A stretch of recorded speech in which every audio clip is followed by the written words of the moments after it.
జగిత్యాల జిల్లా నుంచి ఇవాళ వార్తలు ఒకసారి పరిశీలిస్తే జగిత్యాల జిల్లా వ్యాప్తంగా ఇవాళ రేషన్ దుకాణాల వద్ద పలు చోట్ల బారులు తీరారు. కొన్ని షాపులు కూడా మూసివేశారు. కారణము రావాల్సిన దానికంటే అతి తక్కువ సన్నబియ్యం రావడమే ప్రధాన కారణంగా తెలుస్తోంది. అయితే మరికొన్ని చోట్ల కూడా క్యూ లైన్లో వేచి ఉన్నప్పటికీ అక్కడ సర్వర్ పనిచేయకపోవడంతో వాళ్ళంతా కూడా వెనుదిరిగినటువంటి పరిస్థితి. మరి 2-3 విడతల్లో లబ్ధిదారులకు పూర్తి స్థాయిలో అందజేస్తామంటూ డీలర్లు నచ్చజెప్పే ప్రయత్నం అయితే చేశారు. దీంతో రాష్ట్ర వ్యాప్తంగా 1వ తేదీన హడావిడిగా ప్రారంభించినప్పటికీ కూడా సన్నబియ్యం పూర్తి స్థాయిలో అందలేనట్టు మనకైతే క్లియర్ కట్గా అర్థమవుతోంది. కానీ మరి ఎప్పుడు పూర్తి స్థాయిలో పంపిణీ చేస్తారు? సన్నబియ్యం పేరుతోటి అందరికీ సన్నబియ్యం ఇస్తారని ప్రభుత్వం చెప్తున్నప్పటికీ కూడా మరి ఎప్పుడు వాళ్ళకి అందుతోంది?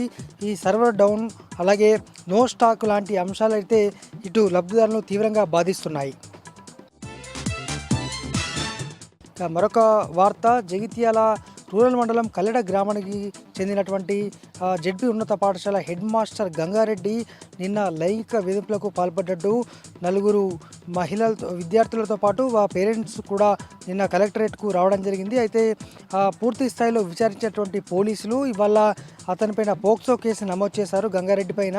ఎందుకంటే ఎవరైతే బాలికలు ఉన్నారో వారిని వివిధ రకాల ప్రశ్నలు అడుగుతూ బ్యాడ్ టచ్కు పాల్పడుతున్నాడు. అలాగే కులం పేరుతోటి అలాగే వివిధ ప్రశ్నలు ఇంటరాగేషన్ చేస్తూ కూడా తమను ఇబ్బంది పెడుతున్నట్టు పేరెంట్స్తో కలిసి ఇవాళ నిన్న కలెక్టర్ను కలిసి ఫిర్యాదు చేశారు. దీంతో సీరియస్గా భావించినటువంటి జిల్లా విద్యాశాఖ అధికారి శాఖాపరమైన చర్యలు కూడా ఆదేశించారు. మరి ఏం చేస్తారు? పోక్సో కేసు అయితే రూరల్ పిఎస్లో నమోదైంది. మరి ఇంకా తదుపరి ఎటువంటి చర్యలు ఉంటాయని మాత్రం మనకు తెలియాల్సి ఉంది.